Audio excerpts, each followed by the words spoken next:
નમસ્કાર મિત્રો, સ્વાગત છે મારી યુટ્યુબ ચેનલ ઓલેજ હેપીમાં. મિત્રો, પાર્ટ 1માં 21 નવેમ્બરથી 30 નવેમ્બર 2021 સુધીના મહત્ત્વના કરંટ અફેર્સના પ્રશ્નો પાર્ટ 1માં 1થી 50 સુધીના જોયા હતા. આજે આપણે 51 નંબરના ક્વેશ્ચનથી 100 નંબરના ક્વેશ્ચન સુધી બીજા 50 પ્રશ્નો જોઈશું પાર્ટ 2માં. તો શરૂઆત કરીએ 51 નંબરના ક્વેશ્ચનમાં, એટલે કે 21 નવેમ્બર એટલે વિશ્વ ટેલિવિઝન દિવસ. હાલમાં કયા રાજ્યમાં 44માં વાંગલા ઉત્સવની ઉજવણી થઈ હતી? મેઘાલયમાં. રાષ્ટ્રીય ક્રિકેટ અકાદમીના નવા અધ્યક્ષ કોને બનાવવામાં આવે? VVS લક્ષ્મણને. ફ્રાન્સ અને ભારત વચ્ચે સંયુક્ત સૈન્ય અભ્યાસ યોજાયો હતો, જેનું શું નામ આપવામાં આવ્યું હતું? એક્સ શક્તિ. તાજેતરમાં દુનિયાના 10 સૌથી પ્રદૂષિત મહાનગરોની યાદી પ્રસિદ્ધ થઈ હતી. તેમાં ભારતના કેટલા શહેરોનો સામેલ કરવામાં આવે છે? 3 શહેરોને સામેલ કરવામાં આવે છે. આંતરરાષ્ટ્રીય કાયદા પંચના ફરીથી અધ્યક્ષ કોને બનાવવામાં આવે? વિયેતનામના રાજદૂત ગુયેન હોંગ થાઓને. ઇન્સ્ટાગ્રામે 2 સાયબર સુરક્ષા અભિયાન શરૂ કર્યા છે, જેને કયા નામ આપવામાં આવે છે? સેફસ્ત્રી અને મે કાનૂન. કેન્દ્રીય મંત્રી કિરણ રિજ્જુએ નાગરિકો માટે કઈ મોબાઈલ એપ્લિકેશન લોન્ચ કરી છે? ટેલિલો. હરદીપસિંહ ઉરીએ હરિયાણાના કયા શહેરમાં રાણી લક્ષ્મીબાઈની પ્રતિમાનું અનાવરણ કર્યું હતું? હિસાર શહેરમાં. 5 જિલ્લામાં મેટ્રોની સુવિધા ધરાવતું દેશનું સૌપ્રથમ રાજ્ય કયું બન્યું છે? તો ઉત્તર પ્રદેશ. 2020 મેચમાં 0 રન આપનાર પહેલા બોલર કોણ બન્યા? અક્ષય કર્ણવાર બન્યા છે. તેમણે સૈયદ મુશ્તાક અલી ટ્રોફીમાં સતત 4 ઓવર મેડન ફેંકીને 2 વિકેટ ઝડપી હતી.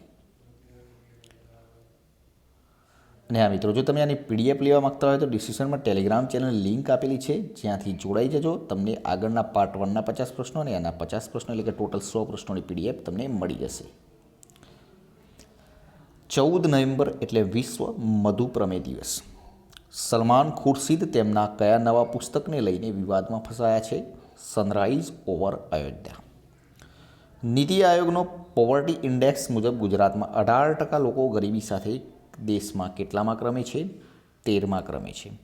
ડાંગમાં સૌથી વધુ 57% ગરીબ, બીજા ક્રમે દાહોદ 55% લોકો ગરીબ છે. અને બિહાર દેશનું સૌથી ગરીબ રાજ્ય છે. 26 નવેમ્બર એટલે બંધારણ દિવસ. વડાપ્રધાન નરેન્દ્ર મોદીએ વિશ્વનું ચોથું અને એશિયાનું સૌથી મોટા એરપોર્ટ બનાવવાનો શિલાન્યાસ ક્યાં કર્યો? ઉત્તર પ્રદેશના જેવરમાં. નેશનલ ફેમિલી હેલ્થ સર્વે મુજબ દેશમાં પહેલી વખત પુરુષોની સરખામણીમાં મહિલાઓની વસ્તીમાં વધારો થયો છે. દેશમાં હવે દર 1000 પુરુષોએ કેટલી મહિલાઓ છે? 1020 મહિલાઓ છે. અને જેમાં ભારતનો કુલ પ્રજનન દર, એટલે કે પ્રતિ મહિલા બાળકોની સરેરાશ સંખ્યા રાષ્ટ્રીય સ્તરે 2.2થી ઘટીને 1.9 થયો છે. જેસલમેરમાં ભારતીય સૈન્યની 3 પાંખોની લશ્કરી કવાયત યોજાઈ હતી. આ કવાયતનું નામ શું છે? દક્ષિણ શક્તિ. ઉત્તર પ્રદેશના આગ્રામાં મુગલ રોડનું નામ બદલીને શું કરવામાં આવ્યું? મહારાજા અગ્રસેન. સુલતાનગંજ પુલનું નામ વિકલ ચોક કરી દેવાયું છે. તાજેતરમાં કરવામાં આવેલ નેશનલ ફેમિલી હેલ્થ સર્વે મુજબ ગુજરાતમાં 1000 પુરુષે કેટલી મહિલાઓ છે? 965 મહિલાઓ છે. અને કેરળમાં સૌથી વધુ 1000 પુરુષે 1121 મહિલાઓ છે.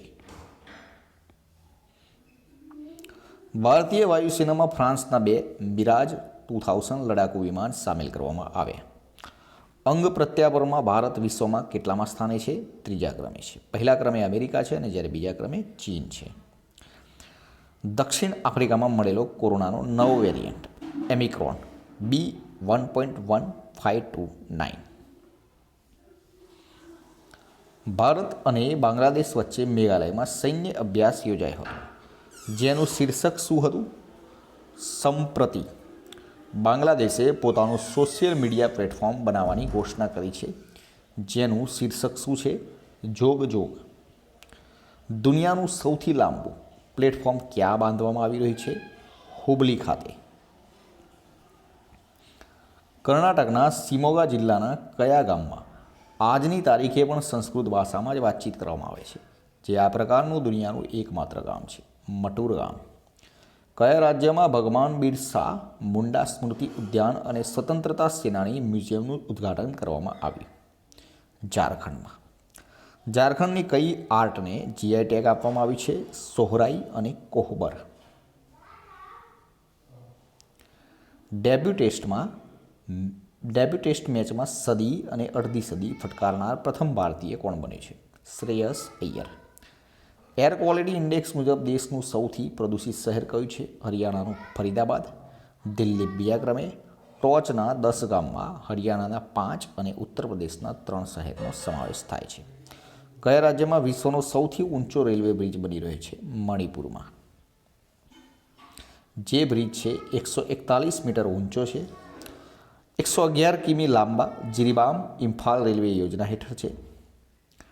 જેક ડોર્સીએ રાજીનામું આપતા ટ્વિટરના નવા સીઈઓ કોણ બન્યા છે? ભારતીય મૂળના પરાગ અગ્રવાલ નવા સીઈઓ બન્યા છે ટ્વિટરના. પહેલાં કોણ હતા? જેક ડોર્સી. ફાનુસ ઉત્સવ ક્યાં યોજાયો? કોલકાતામાં.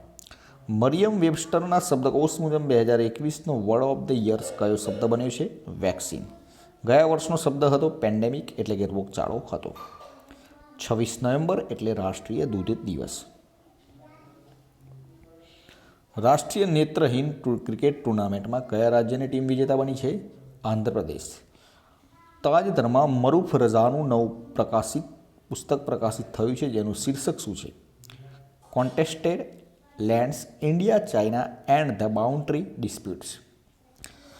તાજેતરમાં અહેવાલ પ્રમાણે કયા રાજ્યની વસ્તી એકથી વધારે માપદંડ પ્રમાણે ગરીબીની સ્થિતિમાં છે? બિહારની. લાચિત ઉત્સવની ઉજવણી ક્યાં કરવામાં આવે છે? આસામમાં. કયા રાજ્યની સરકારે કચરાના કલેક્શનમાં સુધારો લાવવા માટે તથા ટ્રેક કરવા માટે મોબાઈલ એપ્લિકેશન લોન્ચ કરી છે? કેરળ. ભારતનું સૌપ્રથમ ડ્રોન ફોરેન્સિક સંશોધન કેન્દ્ર કયા રાજ્યમાં ખોલવામાં આવ્યું છે? કેરળમાં. દર વર્ષે કલ્પથી રથ મહોત્સવ કયા રાજ્યમાં ઉજવવામાં આવે છે? કેરળમાં. કોઝિકોડમાં ભારતીય મસાલા સંશોધન સંસ્થાન કેન્દ્ર ખોલવામાં આવ્યું છે. વર્લ્ડ બેંકના તાજેતરના અહેવાલ પ્રમાણે ભારત વિશ્વમાં રેમિટન્સની સૌથી વધુ આવક ધરાવતો દેશ છે. તાજેતરમાં ગીતકાર બિચ્ચુ થિરુમાલાનું નિધન થયું છે. કેરળમાં અનાઈમુડી સોલા, મતિકેતન સોલા, પંબડ મસોલા, સાયલન્ટ વેલી, એરવી કુલમ તથા પેરિયાર નેશનલ પાર્ક ખોલવામાં આવ્યા છે. કેરળના થૈયમ, થ્રિસુર પૂરમ, મકરવિલુપ અને ઓનમ તહેવાર ફેમસ છે. મિત્રો, આ હતા આપણા આજના વિડીયોના પ્રશ્નો. વિડીયો પસંદ આવે તો લાઇક કરી દેજો, પોતાના મિત્રો જોડે શેર કરજો અને ચેનલને સબસ્ક્રાઈબ કરવાનું ના ભૂલતા, જેથી કરીને આવનાર દરેક વિડીયોની નોટિફિકેશન આપણે સૌપ્રથમ મળી રહે અને આપણી તૈયારીમાં વધારો થઈ શકે. કાલે ફરીથી નવા વિડીયો સાથે મળીશું. જય હિન્દ, જય ભારત.